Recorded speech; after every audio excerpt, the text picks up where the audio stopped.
hablemos de aviación en México y en Estados Unidos. La Administración Federal de Aviación, la FAA, confirmó que el gobierno de México no cumple estándares de seguridad de la Organización Internacional de Aviación Civil, la OASI, después de una revisión que abarcó de octubre de 2020 a febrero de 2021. Y con ello confirma que rebaja al país, a México, de categoría 1 a categoría 2. Son dos categorías, con implicaciones importantes para las aerolíneas mexicanas. Esa categoría 2, dice el comunicado, implica que las leyes y regulaciones en el país carecen de los requerimientos necesarios para supervisar a los operadores aéreos de acuerdo con estándares mínimos de seguridad a nivel internacional, que la Autoridad de Aviación Civil se queda corta en una o más áreas como experiencia técnica, personal calificado, procedimientos de inspección o incluso preocupaciones de seguridad.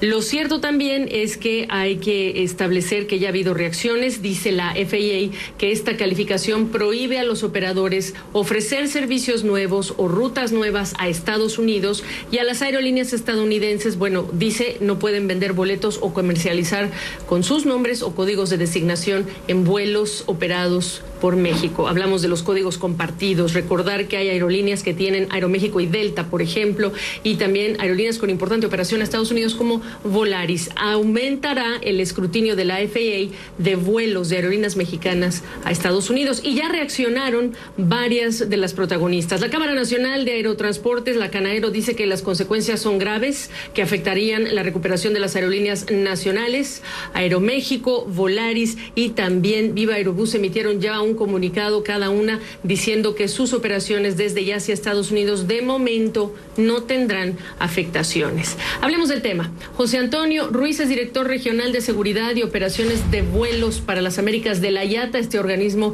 que justamente agrupa a las empresas de aviación en el mundo. Gracias por estar con nosotros. ¿Qué agregas a este anuncio de la FAA a esta hora? Buenas tardes. Muy buenas tardes, Gabriela, y muy buenas tardes a toda la audiencia de CNN en español. Bueno, pues yo creo que lo has explicado muy bien. Las reacciones de nuestros miembros, de las aerolíneas mexicanas, de las autoridades, lo explican bastante bien. Y a mí lo que sí me gustaría agregar, si me lo permites, es que hay que diferenciar, y es muy importante, que esta auditoría de la FAA no se refiere a las aerolíneas mexicanas o a los operadores internacionales que operan en el aeropuerto de Ciudad de México.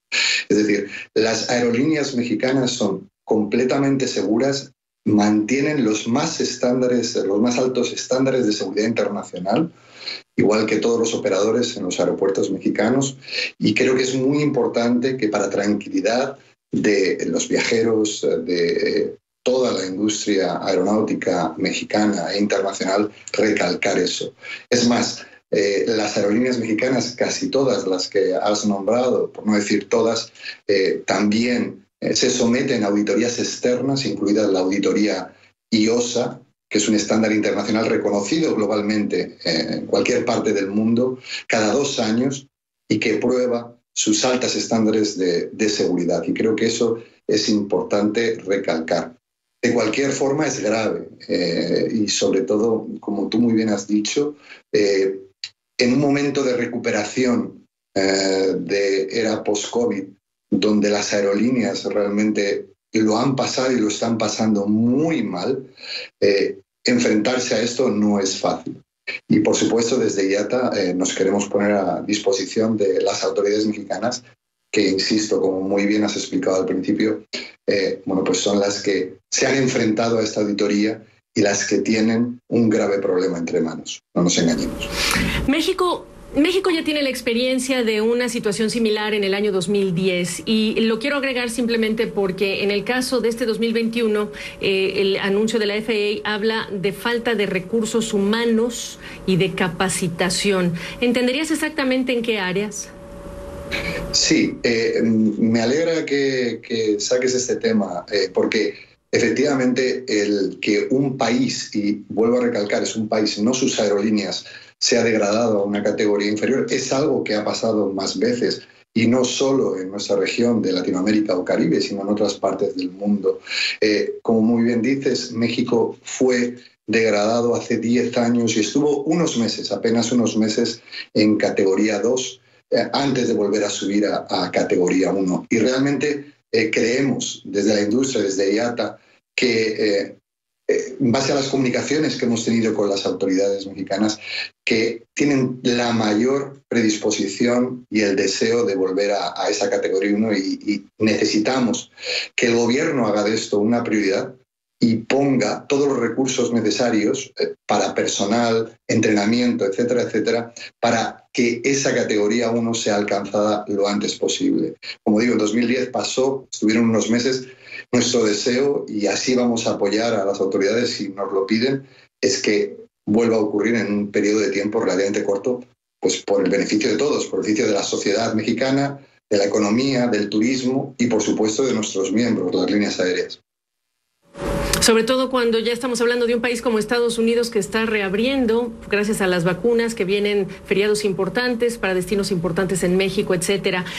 Simplemente estamos hablando tú y yo en un día en el que también estamos cumpliendo 2 meses de un espacio aéreo rediseñado que ya entró en funcionamiento. Y sí me gustaría incorporar este tema porque este espacio aéreo rediseñado está incorporando ya lo que sería la ruta de la terminal de Santa Lucía. ¿Qué me dices cuando hay consumidores que están preocupados, por ejemplo, por el nivel de ruido que se está generando e incluso han interpuesto recursos judiciales al respecto?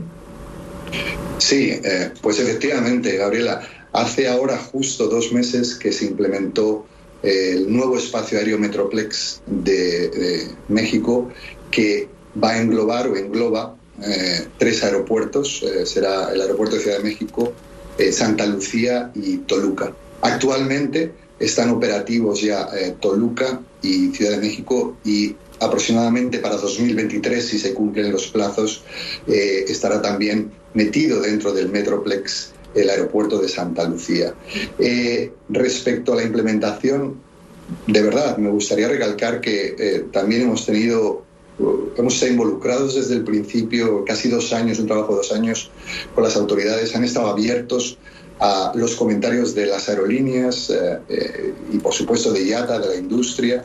Y el tema que comenta de ruido, bueno, pues es algo que ocurre en todos los aeropuertos del mundo, ¿no? Digamos que el entorno del aeropuerto de Ciudad de México no es el ideal porque está completamente rodeado de áreas de viviendas y áreas residenciales, pero eso pasa en los grandes aeropuertos del mundo, en todas las grandes ciudades y aeropuertos similares. Lo que ocurre es que con el nuevo rediseño se han modificado las rutas de llegada y eso ha hecho que se mueva según siempre, porque nosotros no disponemos de esos datos todavía, es pronto, necesitamos meses, como usted sabe, que sabe bastante de aviación, claro, por lo que me han contado. El tema de la aviación se basa todo en datos, y 2 meses es muy poco tiempo, claro, pero los datos que sí que nos ha compartido el proveedor del servicio de transporte aéreo es que se ha modificado la huella, no se ha incrementado. Gracias. José Antonio, se nos terminó el tiempo. Íbamos a hablar originalmente de este tema del espacio aéreo, pero nos llegó la decisión de la FAA. Te agradezco la oportunidad de esta conversación. No, por supuesto, el placer es mío, encantado en cualquier momento. Muchísimas gracias por esta oportunidad, Gabriela, y al equipo de CNN. Gracias.